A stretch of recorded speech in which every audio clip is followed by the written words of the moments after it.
Room போயிருக்காரு தேரர். அவர் பன்சலைக்கு போறதுக்கு பதிலாக ரூம் போயிருக்காரு ஒரு பெண்ணோட. என்ன வெக்க கட்ட பழகளா?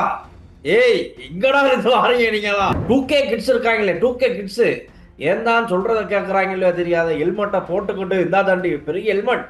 அந்த ஹெல்மெட்டை தலைக்கும் பத்தாத அந்த ஹெல்மெட், அது கெப்பும் இருக்கு. இன்னும் 2 கையை போடலாம்.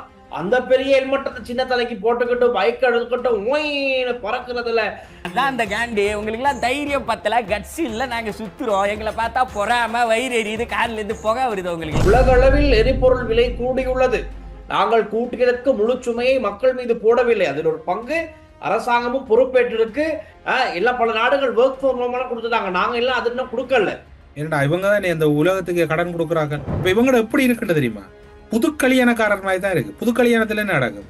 அந்த கணவன் மனைவி 6 மாதம் 1 வருஷத்துக்கு கணவன் யாரை பார்த்தாலும் மனைவிக்கு பிடிக்காது, மனைவி யாரை பார்த்தாலும் கணவனுக்கு பிடிக்காது.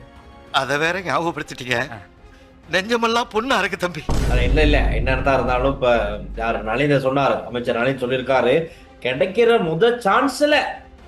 முத சந்தர்ப்பத்துல நாட்டுல எரிபொருள் விலையை குறைக்கிறதுக்கு நாங்க தயாரா இருக்கோம். ஆனா அதுக்கான சந்தர்ப்பம் சான்ஸ் இன்னும் வரல அப்படின்னு சொல்லி. எப்படி வரும்?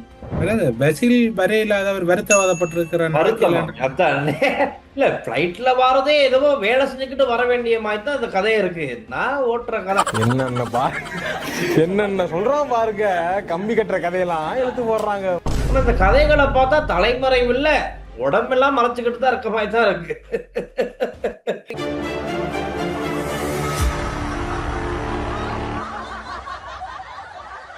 நீங்கள் வெளிநாட்டில் இருக்கும்போது உங்கள் பெற்றோரின் மருத்துவ தேவைகள் அனைத்தையும் நாங்கள் ஒருங்கிணைத்து கவனிக்கின்றோம். வருடாந்திர பதிவு சிறப்பு தள்ளுபடி மெடிப்ளேஸ்.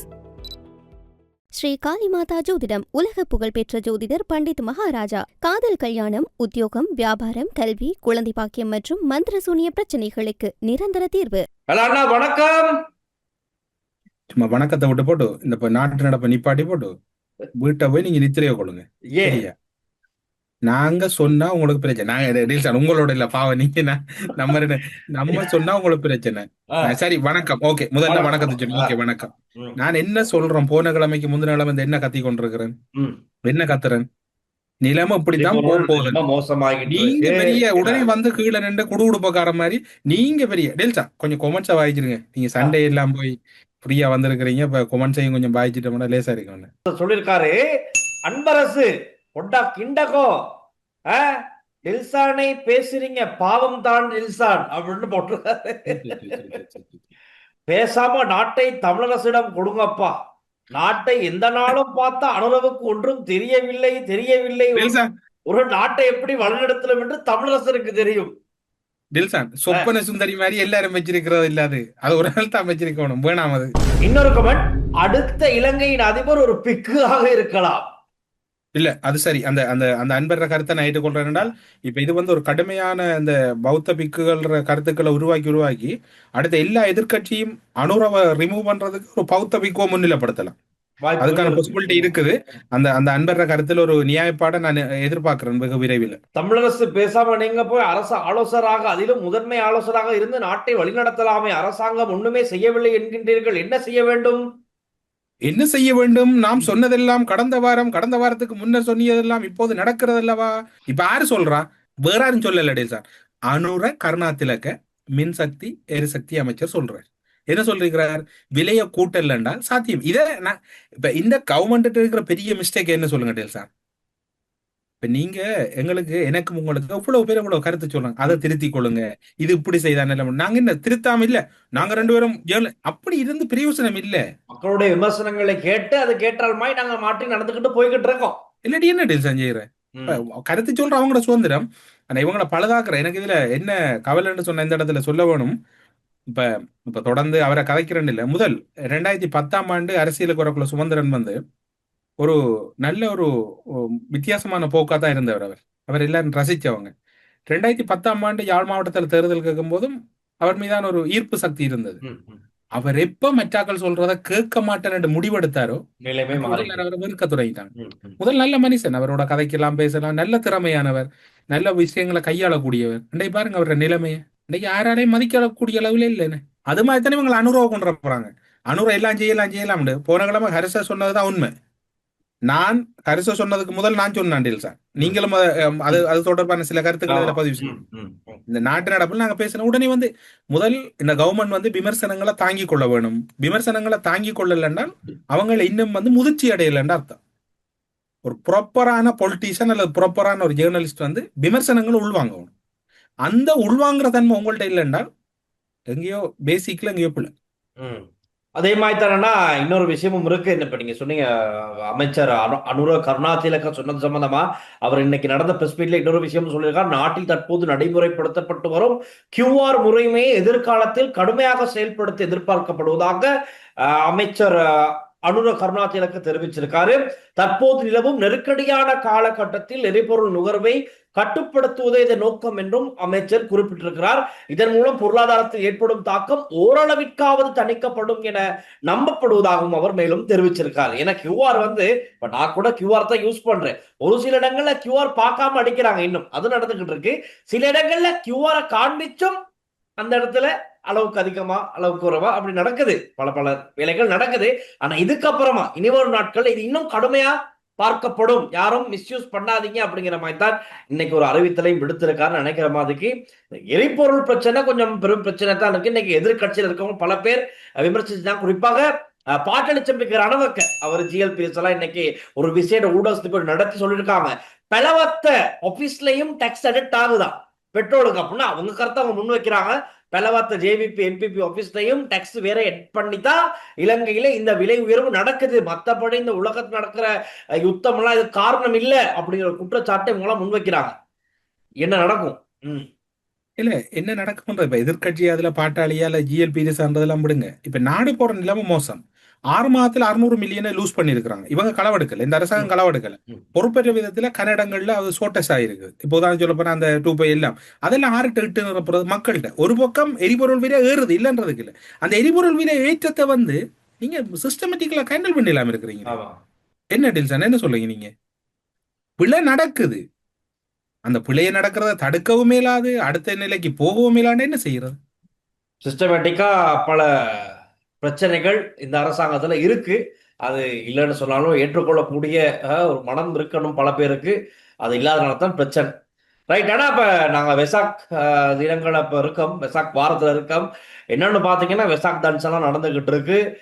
எல்லாம் நடந்துகிட்டு இருக்கிற இடத்துல நேற்றைய தினம் ஒரு துயர சம்பவம் இடம்பெற்றிருக்கு. வெசாக் டான்ஸ்ல அந்த வரிசையில நின்று கொண்டிருந்தவங்களை நோக்கி வந்த ஒரு ஜீப் கேப் வண்டி ஒண்ணு அவர் வந்து நல்லா போட்டுட்டு வந்திருக்காரு, குடி போதையில வந்திருக்காரு ஓட்டிட்டு. அந்த வந்த நபர் வந்து ஒரு விபத்தை ஏற்படுத்தி இருக்காரு. அந்த இடத்துல ஒரு 6 பேர் உயிரிழந்திருக்காங்க. ஒரு துயர சம்பவம் ஒண்ணு நேற்றைய தினம் பதிவாகியிருக்கு.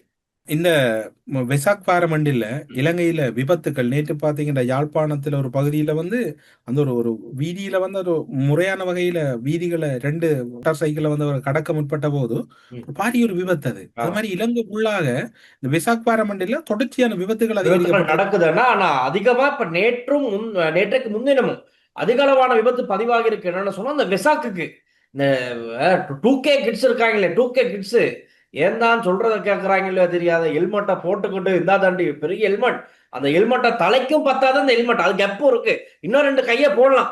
அந்த பெரிய ஹெல்மெட்டை சின்ன தலைக்கு போட்டுக்கிட்டு பைக் எடுத்துக்கிட்டு ஓயின்னு பறக்குறதுல இதனாலே நிறைய விபத்து பதிவாகி இருக்குது.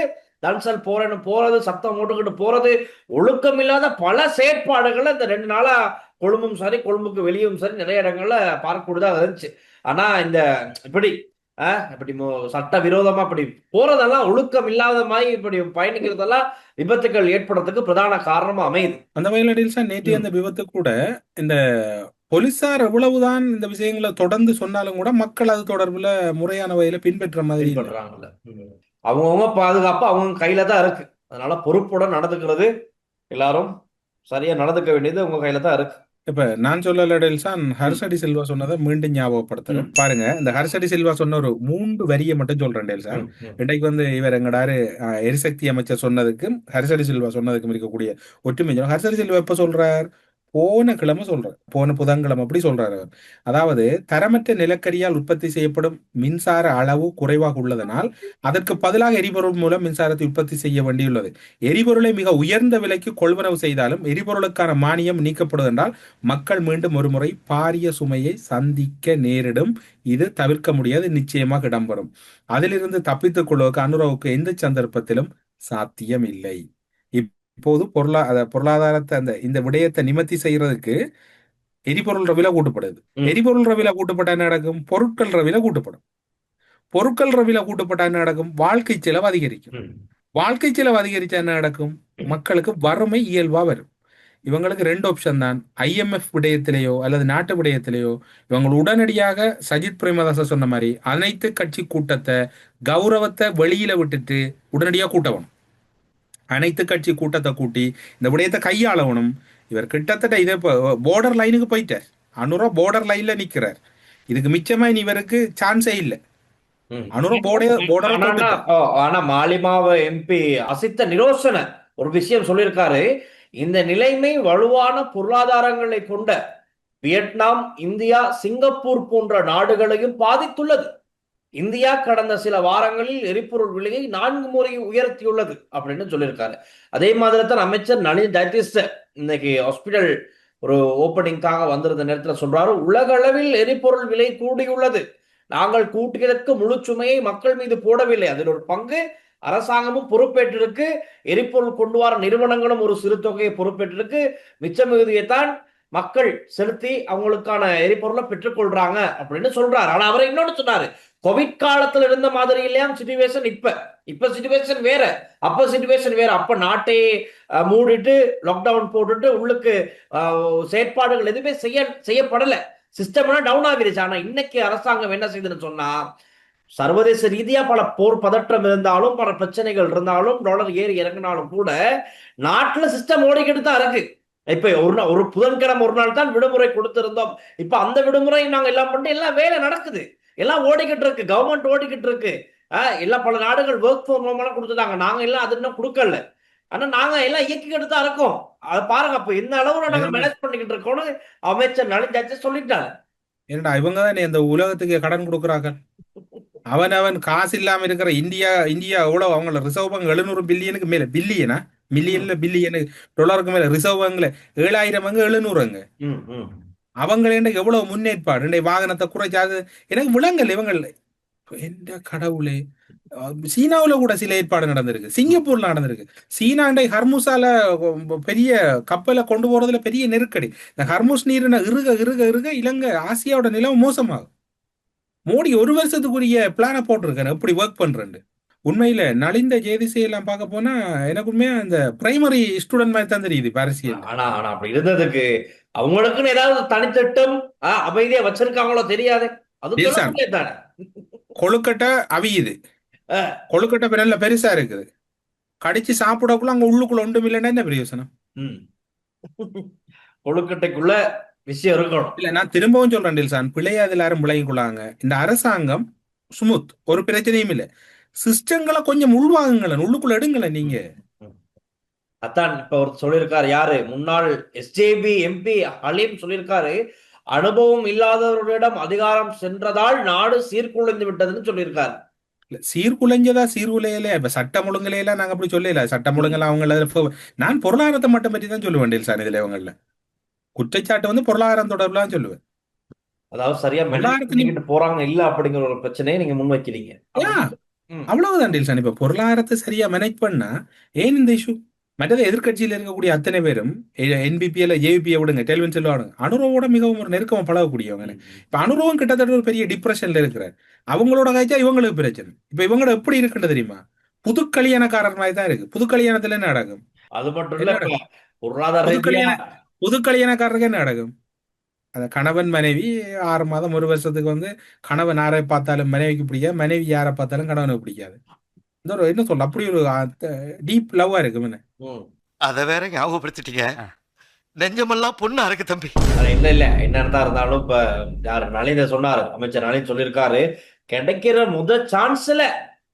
முத சந்தர்ப்பத்துல நாட்டுல எரிபொருள் விலையை குறைக்கிறதுக்கு நாங்க தயாரா இருக்கோம். ஆனா அதுக்கான சந்தர்ப்பம் சான்ஸ் இன்னும் வரல அப்படின்னு சொல்லி எப்படி வரும்? எப்படி வரும்? கள்ளன் முழு பெரும் களவெடுத்து கொண்டிருக்கிறான் அந்த ஆன்லைன்ல. இவங்க இல்ல, கவர்மெண்ட் இல்ல, வெளியாராக்கள். வாய்ப்பில்லை. நாட்டுக்குள்ள வந்தே அடிக்கிறாங்களே. நாட்டுக்குள்ள வந்தும் அடிக்கிறாங்க, நாட்டுக்குள்ள வெளியிருந்தும் அடிக்கிறாங்க, அடின்னு அடிக்கிறாங்க. இங்க இருக்கவங்க மேல பார்த்துக்கிட்டு இருக்காங்க.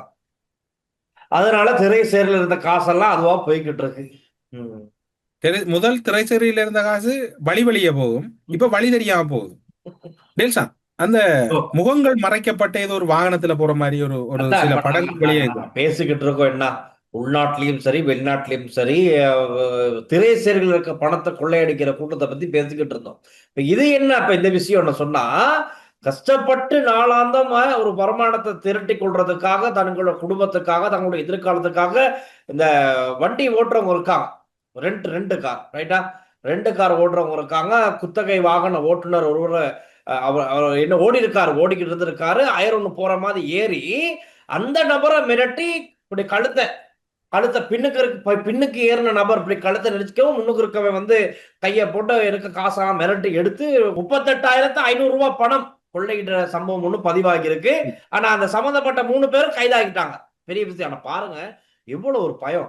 ஒரு 1000 வருது, ரைட், 1000 எடுக்க போறோம், போயிட்டு 1000க்கு 3 பேரை ஏத்தி உட்காந்தாச்சு, ரைட், ஸ்டார்ட் பண்ணி போய்கிட்டு இருக்கோம். இடையில திடீர்னு கழுத்தை நெரிச்சு பின்னுக்கு இருக்க நபர் கழுத்தை நெரிச்சோட முன்னுக்கு இருக்க 2 பேரு பணம், வண்டிக்குள்ள இருக்க பணம் பெருமதியானதெல்லாம் திருடும் போது எப்படி இருக்கும்? பாவம், குடும்பத்துக்காக கஷ்டப்பட்டு காலையில இருந்து ராவு வரைக்கும் ஓடுற இந்த மாதிரி ஓட்டுநர்கள் பல கஷ்டங்களுக்கு முகம் கொடுக்குறாங்க. அதுல பிரதானமானது இதுதான். இப்ப இந்த மாதிரியும் எல்லாம் இருக்கு. ஆனா கடுமையா போதைப் பொருளுக்கு அடிமையான நபர்கள் தான் இந்த 3 பேரும். கைது பண்ணும் போது ஐஸ் போதைப் பொருள் இந்த 3 பேர்த்துக்கிட்ட இருந்திருக்கு. எப்படியோ கைது பண்ணியாச்சுன்னு போலீஸ் ஆபீஷியலா ஸ்டேட்மெண்ட் ஒன்று விட்டுருக்காங்க. இவர்கள் 24 வயதுடைய இருவரும் பொருளை கோத்தமிபுர பகுதியில் வசிப்பவர்கள் அவங்களை தான் கைது பண்ணிருக்காங்க. அதான் இந்த மாதிரி அநியாயங்களும் நாசகார வேலைகளும் நடந்துகிட்டு தான் இருக்கு. தொடர்ந்து தான் இருக்கு, நின்ற மாதிரி இல்ல. இந்த நிகழ்ச்சியை ஒளிப்பதிவு பண்ணிக்கிட்டு இருக்கும் போது ஒரு முக்கியமான செய்தி ஒன்று வந்திருக்கு. நம்ம சிங்களத்துல சொல்லிடுறேன். பெதுங்கர வஞ்சாவட்ட அதாளவ மத்திய வங்கி கொள்ளை பிணைமுறை மோசடி அந்த கேஸ் சம்பந்தமான வழக்கு விசாரணையில் சம்பந்தமா ஒரு அப்டேட் கிடைச்சிருக்கு. பெதுங்கர வஞ்சாவட்ட அதாளவ இட்டப்பு முதல் லெமத்தி ரவி கருணாநாயக்க இட்டப்பு மகா பேங்கு அதிபதி அர்ஜுன மகேந்திரன் ඇතුළු පිරිසකට එරෙහිව පොදු දේපළ පනත යටතේ පවරා තිබූ නඩුව විවාහ කිරීමකින් තොරවම ඔවුන් නිදහස් කිරීම ත්‍රිපුත්කල මහාධිකරණය කළ නියෝගයේ වැරදි බව ஸ்ரேஷ்டாதிகரணைய அது தீர்ந்து கலையே. அதாவது வழக்கு தொடராமையே முன்னாள் நிதியமைச்சர் ரவி கருணாநாயக்க மற்றும் முன்னாள் மத்திய வங்கி ஆளுநர் அர்ஜுன மகேந்திரன் அவர்கள் விடுவிச்சது, அந்த குற்றச்சாட்டுல அந்த வழக்குல இருந்து விடுவிச்சது செல்லுபடியாகாதுன்னு நீதிமன்றம் இன்னைக்கு உத்தரவிட்டுருக்கு. அதான் இன்னைக்கு அந்த அப்டேட் இப்பதான் வந்திருக்கு. அப்ப உண்மையில இதெல்லாம் பார்க்கக்குள்ள மகிழ்ச்சியா இருக்கு. உண்மையில நாட்டுல யார் குற்றம் செய்தாலும் தண்டிக்கப்படணும் விளங்குது. இலங்கையில மக்களுக்கு இருக்கக்கூடிய இறுதியான நம்பிக்கையும் இறுதியான ஒரு என்ன சொல்ற ஒரு ஆத்மார்த்தமான இடமும் நீதித்துறை தான். நீதித்துறை தண்ட கடமையை மற்ற நாடுகளோட ஒப்பிடக்குள்ள நீதித்துறை ஸ்மார்ட்டா நடக்குது. ஆனா அந்த நீதித்துறைக்குள்ளேயும் சில என்ன சொல்ற வேதனையான சம்பவங்கள் இப்ப ஆரம்பிக்கப்படுதுன்னு சொல்லப்படுது. அது தொடர்புலையும் ஜனாதிபதி கவனம் செலுத்த வேண்டாம். நிறைவேற்று அதிகாரம் கொண்ட ஜனாதிபதி பிரதம நீதியரசர் நியமனத்துக்கு பேரை பரிந்துரை செய்கிற இப்ப தெரிவுக்குழு இருந்தாலும் கூட ஜனாதிபதி இந்த விடயத்துல கொஞ்சம் கவனமா இருக்கணும். இது நல்ல விடயம். இன்றைக்கு ரவி கருணாநாயக்கோ அதுல தவித்து கொண்டு போயிடாது. ரவி கருணாநாயக்க ஆறுன்றது எல்லாருக்கும் தெரியும் இல்லையா? என்னதான் இப்ப ரவி கருணாநாயக்க பார்லிமெண்ட்ல இருந்தாலும் கூட திரும்ப இந்த கேஸ் எடுப்படத்தான் போகுது. எடுப்பட்டு விசாரணைகள்லாம் அழைத்து அவங்கள விசாரிக்கும் போது திரும்ப அர்ஜுன மகேந்திரனுக்கு ரெட் நோட்டீஸ் போட்டு சரி தூக்கிட்டு வர வேண்டிய வாய்ப்புகள் அமையும். ஏன்னா அனுரகுமார் திசாநாயக்கோட ஒரு பிரதான வாக்குறுதி தான் மத்திய வங்கி கொள்ளையில் ஈடுபட்ட முக்கியமான நபர் யார், அப்போதைய மத்திய வங்கி ஆளுநர் அர்ஜுன மகேந்திரனவ சிங்கப்பூர்ல இருந்து கூட்டு வரதுக்கு எல்லா நடவடிக்கையும் எடுப்பேன்னு சொல்லியிருந்தாரு. அதுக்கான பாதை இப்போ திறக்கப்பட்டிருக்கு நம்பலாம். பசில் வரையில்லாதவர் வருத்தவாதப்பட்டிருக்கிற எடுத்தா ஒரு ஓகே, நீங்க விடுங்க. 2 நீதிமன்றங்கள் அழைப்பான விடுத்திருக்கு. இப்ப அடுத்தது நீங்க சொன்ன மாதிரி இன்டர்போல் பிடிபடாம தான் நடத்த போகுது. அவர் நடக்க இயலாதான். ஆமா, இப்போ அவர் இந்த ரொம்ப நேரம் பயணம் செய்ய இயலாதான். அவன் நான் யோசிச்சேன், சரி ஒரு கப்பல்ல தூக்கி போட்டு வர்றது, கப்பல்ல உட்கார வச்சு கப்பல்ல சாப்பாடு தண்ணி எல்லாம் வைக்கிறதானே. இல்ல பிளைட்ல வரதே ஏதோ வேலை செஞ்சுக்கிட்டு வர வேண்டிய மாதிரி தான் அந்த கதையே இருக்கு. நான் ஓட்டுற கதை அன்னைக்குதான் நாமல் ராஜபக்ச சொன்னாரு, நாங்க யாரும் சட்டத்துக்கு எதிராக நாங்க செயற்படுறவங்க இல்ல. நாங்க வந்து நேர்மையா தான் இருக்கோம். அவங்க வெளிநாட்டுல இருக்காங்க. உங்களுக்கு வர முடியாத சூழல், வெளிநாட்டுல இருக்காரு பெசில் ராஜபக்ச, அவருடைய சட்டத்தரணிகள் அதுக்கான காரணங்களை முன்வைக்கிறாங்க. நாங்க யாரும் சட்டத்துக்கு தலைமறைவாக இருக்கல அப்படின்னு சொன்னாரு. ஆனா இந்த கதைகளை பார்த்தா தலைமறைவு இல்ல, உடம்பெல்லாம் மறைச்சுக்கிட்டு தான் இருக்க மாதிரி தான் இருக்கு. இது ஒரு மிக மோசமான வேலை டெல்சன். நாட்டுல இல்லாத பொல்லாத பிரச்சனை எல்லாம் உருவாக்கிட்டு, நாட்டை வங்குரோத்து நிலைக்கு தள்ளிட்டு, மாஸ்டர் போட்டு அப்படி சொல்லக்கூடாது. புல புல புல புல புல அது அப்படி சொல்லக்கூடாது. அப்படி சொல்லக்கூடாது. அது சரி. நாட்டை காப்பாற்றியவர்கள் சொல்லுவாங்க. உங்களுக்கு ஞாபகம் இருக்கும் போது தெரியா டெல்சன், ஒரு தகவலை சொல்றேன். 2012ஆம் ஆண்டு 13ஆம் ஆண்டு சரியா, அந்த இவர் வந்து திவுனுகம சட்டமன்றம் கொண்டு வந்தவர். மாகாண சபையை மீறி செய்யற சட்டம். அது நாடாளுமன்றம் வந்து அது ஒரு வழக்கு மூலமா உயர்நீதிமன்றத்துக்கு போன போது, உயர்நீதிமன்ற நீதியரசராக இருந்தவர் திருமதி ஷிராணி பண்டார் நாயக்கா, அவ சொல்லிவிட்டா வந்து நாடாளுமன்றத்துல 3/2 பெரும்பான்மை, அதோட மக்கள் தீர்ப்பு போகணும், அதாவது சர்வஜன வாக்கெடுப்பு போகணும். சொன்ன கோவத்துல இந்த மனிதன் அந்த அம்மாவை போட்டு அவ்வளவு பாட்டுப்படுத்தினா எப்படி ஆளுவன் அப்ப பாரு. இவன் இதை ஒருமையில சொல்றேன், மன்னிக்கணும். என்னடா இவன் உண்மையில இந்த நீதிமன்றத்தின் மீது எவனவன் கை வைக்கானோ அவனை உண்மையா பொறுக்க இயலாது. இலங்கையில இறுதியா இருக்கிற ஒரு இடம் நீதிமன்றம் தான். அந்த அம்மாவை போட்டு வெளியேற்றி அது போய் அவ போட்டு படுத்துற பாடு கொஞ்சம் நெஞ்சம் இல்லை. அப்ப நாமல் நாடாளுமன்ற உறுப்பினர் ஐயா நாமல், உமக்கு தெரியாதா? கோமாவில இருந்த நீ அண்டை அப்படி இருந்தவங்க தான் இன்னைக்கு நான் பேச்சு பேசுறாங்க. அதோட இந்த தமிழகத்துல இடம்பெற்ற அந்த சம்பவம் உண்மையில அது வந்து ஒரு இலங்கை தமிழர்கள் இருக்கக்கூடிய முகாமில் இருக்கக்கூடிய யுவதி என்றுதான் கூறப்படுது. என்ன சொல்றாங்க டெல்சன், அது இப்ப என்ன கொழம்புல என்ன பற்றி என்ன சொல்றாங்கன்னா, இப்ப அதோட சம்பந்தப்பட்ட 7 பேர் கைது செய்யப்பட்டிருக்காங்க. பெண் உயிரிழந்திருக்காங்க, கொல்லப்பட்டிருக்காங்க. கார்ல வேகமா வந்து முட்டி மோதி விபத்தை ஏற்படுத்த அந்த பெண் தலையில அடிப்பட்ட காயங்கள் காரணமா தான் அந்த பெண்ணுடைய உயிர் பிரிந்திருக்குது. எது எப்படி இருப்பினும் இப்போ அதுக்கான விசாரணைகள் இடம்பெற்று கொண்டிருக்குது. அவங்களோட இருந்த இன்னொரு இளைஞர் இன்னைக்கு ஒரு ஸ்டேட்மெண்ட் கொடுத்திருக்காரு. இந்த பப்ல நடந்த ஒரு பிரச்சனை, இன்னொரு குரூப் வந்து ஒரு தவறான நடத்தை மூலமா தவறா நடந்துக்கிறதுக்கு முயற்சித்த போதுதான் இந்த பிரச்சனை இரு தரப்புக்கும் இடையில ஒரு முரண்பாடு ஏற்பட்டிருக்கு, வாய் தர்க்கம் ஏற்பட்டிருக்கு. அதை அடுத்து ஒரு அடிதடி மாதிரி போகணும், அது முடிஞ்சு அந்த பப்ல வந்து வெளியேறினதுக்கு அப்புறமா கார்ல ஏறின மற்ற இளைஞர்கள் வந்து இந்த விபத்தை ஏற்படுத்தி வேணும்னே கொண்டிருக்கதா தகவல். அதுக்கான விசாரணைகள் நடக்குது. தாயொருவர் அல்றா, பலருடைய குரல்கள் ஆதங்க குரல் எல்லாம் வெளிப்பட்டு நிற்குது. அதை பொறுத்திருந்து பார்க்கணும். இதுல விசாரணை, ஆனா கைதுகள் துரிதப்படுத்தப்பட்டுட்டு விசாரணை எப்படி போகுதுன்னா பார்க்கணும். இதுல 2 நாட்டு சட்டங்களும் இருக்குது, அவர்கள் இளங்க பிரஜையா இல்லையான்ற கேள்வியும் இருக்குது. அதையும் இங்க நாங்க அவதானிக்க வேண்டி இருக்குது. இறுதியா ஒரு வீடியோ நம்ம காண்பிக்க கூடியதா இருக்கும். ஒரு தேரர் ஒருவர் கைதாகி இருக்காரு. என்னன்னா சொல்றதுக்கு ஒரு மாதிரி தான், சரியில்லை சொல்றதுக்கு, சரியா வாய்க்கும் சரியில்லை நமக்கு. ஆனா என்ன செய்ய இந்த மாதிரி செய்தான் பதிவாகுது. ரூம் போயிருக்காரு தேரர். அவர் பன்சலைக்கு போறதுக்கு பதிலாக ரூம் போயிருக்காரு ஒரு பெண்ணோட. கடைசியில அங்க இருக்கவங்களாலேயே போலீஸுக்கு வரவழைச்சு கைது பண்ணப்பட்டிருக்காங்க. அவர் சொல்றாரு, ஃபேஸ் எடுக்காதீங்க, சாசனத்துக்கு அசிங்கமாகிரும். சாசனத்துக்கு என்னடா நீங்க ரூம் போயிருக்க, அதை விட என்னடா அசிங்கமாகிறதுக்கு இருக்கு? ஏன்டா என்ன வெக்க கட்ட பழகலா? ஏய் எங்கடா இருந்து வாரீங்க நீங்களா? இப்ப நீ அவங்கள விசாரிக்கிறது பௌத்த பிக்குமார் தான். இன்னும் அது அந்த சட்டம் இன்னும் ஃபைனல் பண்ணப்படல. ஃபைனல் பண்ணப்பட்டாது, நானா சொல்றேன்னா ஃபைனல் பண்ணப்பட்டாது தேர்தல்கள் உண்மையாகவே ஒரு ஒழுக்கத்தை கொண்டு வாங்க, அந்த வேலையை பாருங்க. இந்த அன்னைக்கு அவர் சொல்றாரு, யாரு கலவரக்காரர் பெரியவர் பொதுபலஜானாவுல, அப்பா அதே எங்கக்குள்ள நடக்கிறத நாங்க பாத்துக்கிறோம், மத்தவங்க தடுமாறாதீங்க. அப்ப மக்களும் சொல்லல தானே, எங்களுக்குள்ள நடக்கிறத நாங்களே ஊருக்குள்ள பாக்குறோம். என்ன பொறுத்தவரை நீதிமன்றத்துல வந்து அது சமய ரீதியா அல்லது மத ரீதியா நீதிமன்றம் பிரிக்கப்படக்கூடாது. நீதிமன்ற கட்டமைப்புன்ற ஒன்று 6 குற்றஞ்சாலும் தண்டிக்கப்படும், அதுல மாற்றம் இல்லை. அது இன்னொன்று ஞானசார தேர்தல் அப்படி கேட்கிறார். அவருக்கு பழைய கேஸ் ஒன்று இருக்கு. ஐயா போதையில குடிச்சிட்டு கெம்ப ஓட்டிக்கிட்டு போயிட்டு ஒரு ஆக்சிடென்ட் நடந்திருக்கு, அந்த கேஸும் இருக்கு. அதெல்லாம் மறந்துட்டு இன்னைக்கு இதை போத்திக்கிட்டு பணம் ஞாபகப்படுத்துறீங்க. என்னமோ பழச தமிழும் வைக்காதீங்க, பழைய கேஸ் எல்லாம் எடுத்துரும். அதனால ஒழுங்கு மரியாதை நடந்துக்க சொல்லதான் இருக்கு. ஓகே டெல்சன், அப்ப போயிட்டு வாங்க, நல்லபடியா நாளை சந்திப்போம். நன்றி, வணக்கம்.